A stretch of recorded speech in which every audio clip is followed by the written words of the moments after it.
Hello दोस्तों, स्वागत है हमारे आज के इस वीडियो में। ये हमारा पहला वीडियो है, तो वीडियो को लाइक करें और दोस्तों के पास शेयर करें।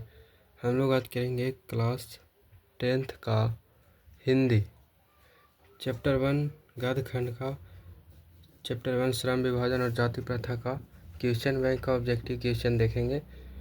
तो देखिए, हमारा पहला सवाल है, भारत में बेरोजगारी का एक प्रमुख व प्रत्यक्ष कारण क्या है? तो ये हम लोग जानते हैं, जाति प्रथा। दूसरा सवाल है, आधुनिक सभ्य समाज श्रम विभाजन को आवश्यक क्यों मानता है? तो ये कार्य कुशलता के लिए। ऑप्शन क्वेश्चन नंबर 3, श्रम विभाजन और जाति प्रथा पाठ बाबा साहेब के किस भाषण का संपादित अंश है? तो एनिहिलेशन ऑफ कास्ट का। क्वेश्चन नंबर 4, जाति प्रथा श्रम विभाजन के साथ साथ किसका रूप लिए हुए है? तो ये श्रमिक विभाजन का रूप लिया हुआ है। क्वेश्चन नंबर 5, भारत में बेरोजगारी का प्रमुख कारण क्या है? तो यह जाति प्रथा ही है। क्वेश्चन नंबर 6, बाबा साहेब भीमराव अम्बेडकर का जन्म कब हुआ था? तो 14 अप्रैल 1891 ईस्वी में। ऑप्शन नंबर ए सही है। क्वेश्चन नंबर 7, बाबा साहेब अम्बेडकर का जन्म किस राज्य में हुआ था? तो मध्य प्रदेश के महू में, Mhow Madhya Pradesh. Question number 8,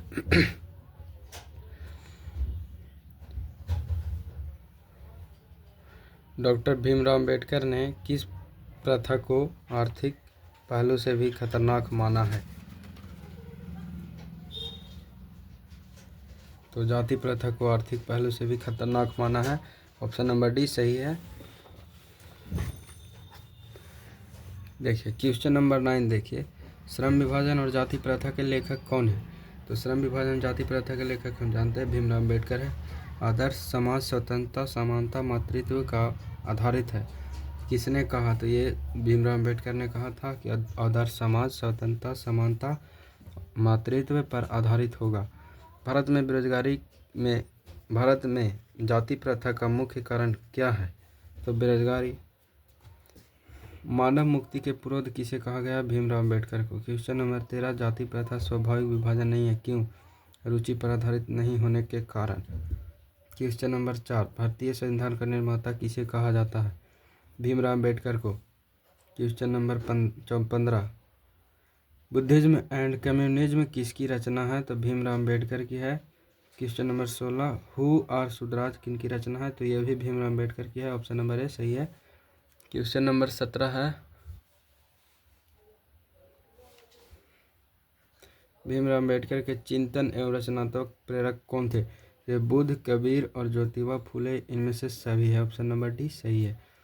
question number 18, Baba Saheb Bhimrao Ambedkar का जन्म किस परिवार में हुआ था? तो ये दलित परिवार में हुआ था।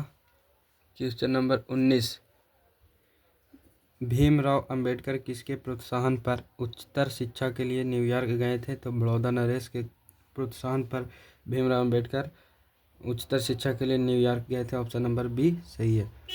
क्वेश्चन नंबर 20, द अनटचेबल्स किसकी रचना? भीमराव अम्बेडकर की। Option number C. Option question 21, किसे बाबा साहेब के नाम से पुकारा जाता है? Option number B, Bhimrao Ambedkar को ही बाबा साहेब के नाम से पुकारा जाता है। तो हमारा पहला चैप्टर समाप्त हो गया, फर्स्ट चैप्टर समाप्त, हिंदी का क्वेश्चन बैंक। तो और हम लोग इसी वीडियो में सेकंड चैप्टर का भी करेंगे। तो चलिए आगे बढ़ते हैं। तो देखिए दोस्तों, ये हमारा दूसरा चैप्टर है, जिसका नाम है 20 के दांत। इसके लेखक है नलिन बिलोचन शर्मा, जिनका जन्म 18 फरवरी 1916 ईस्वी में पटना के बदरघाट में हुआ था। उनकी माता का नाम रत्नावती शर्मा था। उनके स्कूल की पढ़ाई पटना कॉलेजिएट स्कूल से हुई। चलिए वस्तुनिष्ठ प्रश्न पर आते हैं।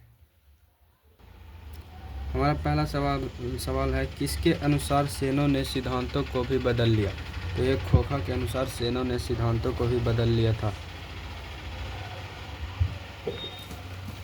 क्वेश्चन नंबर 2, ऐसे ही लड़के आगे चलकर गुंडे चोर डाकू बनते हैं, यह पंक्ति कहानी के किस पात्र ने कही? तो ये सेन साहब ने कहा था मदन के लिए। क्वेश्चन नंबर 3, महल और झोपड़ी वाले की लड़ाई में अक्सर महल वाले ही जीतते हैं, पर उसी हालत में जब दूसरे झोपड़ी वाले उनकी मदद अपने ही खिलाफ करते हैं, किस पाठ की पंक्ति है? तो 20 के दांत का है। ऑप्शन नंबर डी सही है। क्वेश्चन नंबर 4, मोटर को कोई खतरा हो सकता है तो किससे? तो खोखा से मोटर कार को खतरा हो सकती है। क्वेश्चन नंबर 5, खोखा के दांत किसने तोड़े? तो खोखा के दांत मदन ने तोड़ा था। कितने दांत तोड़े थे? तो 2। चलिए अगला प्रश्न देखेंगे। क्वेश्चन नंबर 6, सेन साहब की कार की कीमत कितनी थी? तो 7,500, यानी ऐसे भी दिया जाएगा 7,500 रुपये। चलिए क्वेश्चन नंबर 7 देखते हैं। नलिनी लोचन शर्मा का जन्म कब हुआ था? तो ये हम लोग ऊपर ही पढ़े थे, 1916 ईस्वी में नलिनी लोचन शर्मा का जन्म हुआ था। ऑप्शन नंबर सी सही है। क्वेश्चन नंबर 8, 20 के दांत शीर्षक पाठ की विद्या है। तो ये कहानी है।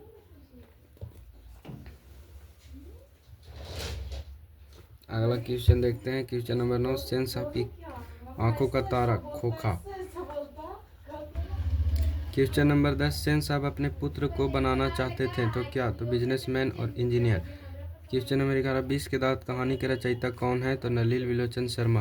क्वेश्चन नंबर 12, सीमा, रजनी, आलो से फाली, आरती पांचों किसकी बहनें थीं? तो ये खोखा की बहनें थी और सेन साहब की बेटियां थी।